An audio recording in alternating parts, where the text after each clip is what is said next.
ओम शांति। सुनते हैं प्यारे बाबा की 27 तारीख की मुरली से दिल में छपने वाली गहराई की बातें। आज की मुरली में बाबा ने कितना अच्छा कहा कि बच्चे, तुम अपने को देही अभिमानी समझो, आत्मा समझ, आत्मा भाई को देख के जैसे हम बात करते हैं, आत्मा को आत्मा देखने की प्रैक्टिस करो, भाई भाई की देखने की प्रैक्टिस करो, तो तुम्हारे क्रिमिनल ख्यालात निकल जाएंगे। तो बाबा ने कहा ये आत्मा का अकाल तख्त है, ब्रिकुटी। तो ब्रिकुटी पे बैठ के जैसे सारा सीन साक्षी होके देखते हैं ना, तो इस तख्त पर सवार होके रहना है। तो बाबा ने कहा रूहानी तुम्हें आदत पड़ जानी चाहिए, रूहानी यात्रा की आदत पड़ जानी चाहिए। तो तुम्हें प्रैक्टिस करनी, हम अशरीरी आए थे, अशरीरी जाना है। फिर बाबा ने कहा बाप तो दुख हरता सुख करता है। हाँ, बाबा सब बच्चों के दुख हर के और सुख ही सुख उसके जीवन में कर देता है। और बाबा ये बाप बाप भी है तो टीचर भी है और सतगुरु भी है जो साथ ले जाते हैं। फिर बाबा ने कहा ये एक ही तुम इस आशिक के, इस माशुक के तुम जन्म जन्मांतर के आशिक हो। फिर बाबा ने कहा बच्चे, तुम्हें बाबा ज्ञान का तीसरा नेत्र देता है जिससे तुम सृष्टि के आदि मध्य अंत का ज्ञान जान जाते हो।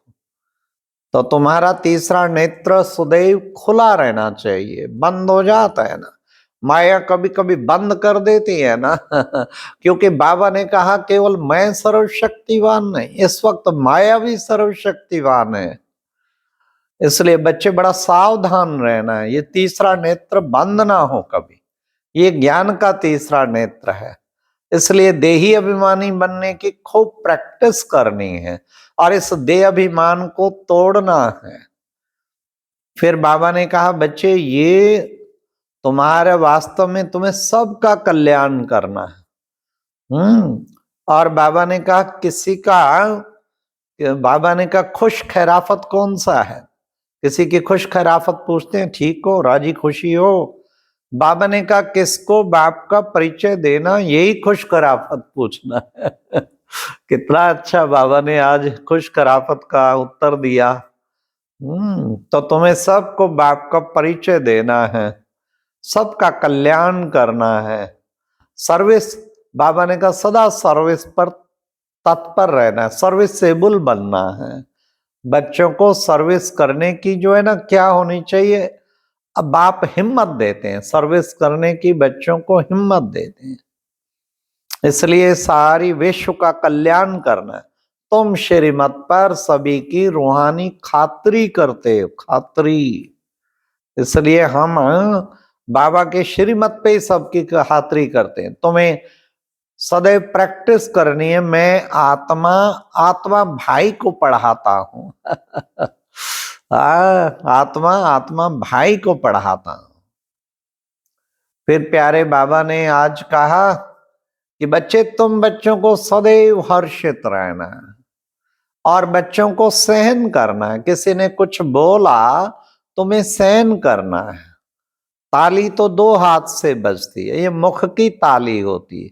किसी ने बोला तुम चुप रहेंगे तो आपे ही शांत हो जाएंगे।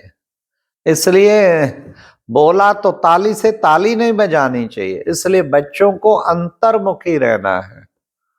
तो बाबा ने अंतर्मुखता के ऊपर भी जोर दिया और बच्चों को देखना है, अपनी जांच करनी है। मैं सर्विसेबल बना हूं, मैं पढ़ाई अच्छी रीति पढ़ता हूं, बाप के डायरेक्ट श्रीमत पर चलता हूं, तो ये जांच करनी है, अपनी देखना है।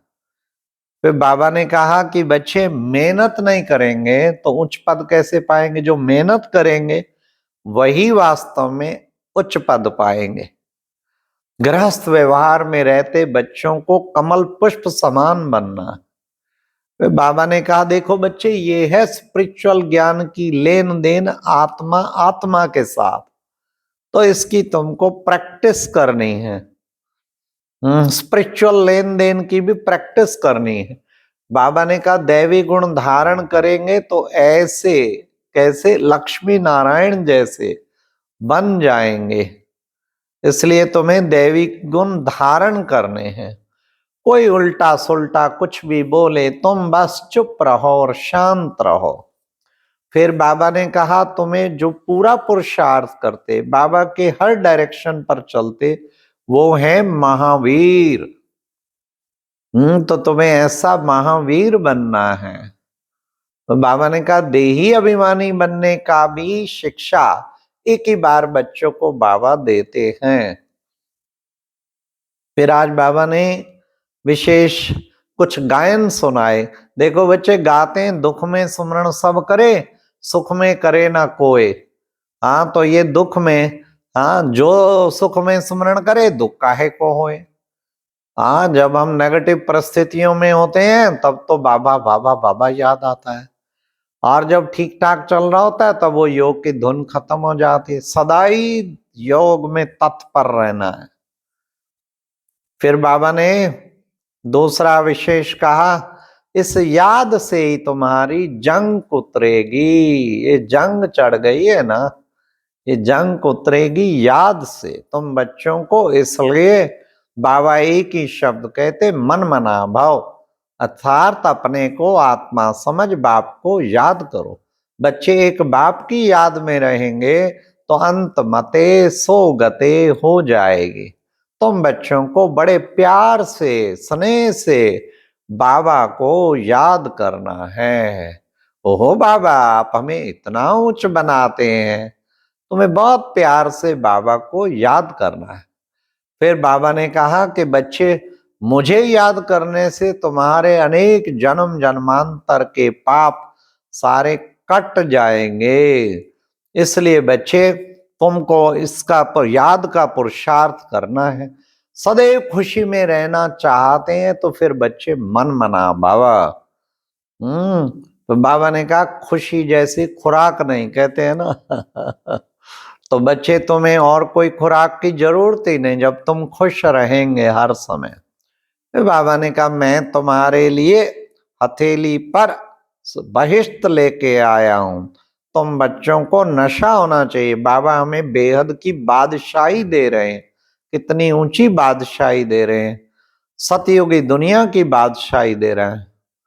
तो बाबा ने कहा कि बच्चे, अब तुम्हारे लिए स्वर्ग की दुनिया, बाप आए बच्चों को स्वर्ग का वर्षा देने। तो शांति धाम को भी याद करो और सुख धाम को भी याद करो। फिर बाबा ने कहा कि देखो बच्चे, विशेष तुम बच्चे रूहानी याद की यात्रा में रहो तो बस फिर तुम्हारा कल्याण हो जाएगा। तो लास्ट प्यारे बाबा ने वरदान में कहा, दृढ़ता की शक्ति से, अरे मन बुद्धि को सीट पर सेट करने वाले शक्तिशाली भव। ये दृढ़ता की शक्ति है। दृढ़ता की शक्ति से मन बुद्धि को क्या करने वाले, मन बुद्धि को सीट पर सेट करने वाले शक्तिशाली भव। ये दृढ़ता की शक्ति सबसे बड़ी शक्ति है, इसलिए इसी से मन बुद्धि शक्तिशाली बनेगा। तो बाबा ने कहा मन बुद्धि को हाँ सदा सीट पे सेट रखो, फिर शक्तिशाली आत्मा बनते जाएंगे, औरों को भी शक्तिशाली बनाएंगे। केवल दृढ़ता की शक्ति, मैंने करना ही है, करना ही है, इसे कहते हैं दृढ़ता की शक्ति। फिर बाबा ने कहा जो भी शक्तियां हैं उन्हें समय पर यूज करना तो क्या होगा, बहुत तो बहुत अच्छे अच्छे अनुभव होंगे। कौन सी शक्तियां हैं?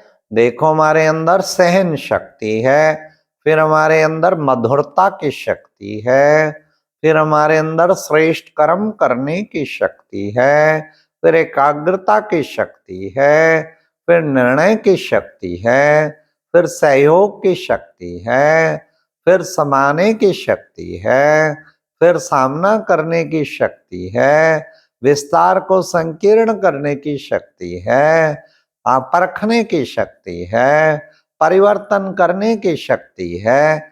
इन सब शक्तियों को समय पर यूज करते रहो तो बहुत अच्छे अच्छे अनुभव होंगे। अच्छा, ओम शांति। ये था आज की मुरली से दिल में छपने वाली गहराई की बातें। ओम शांति।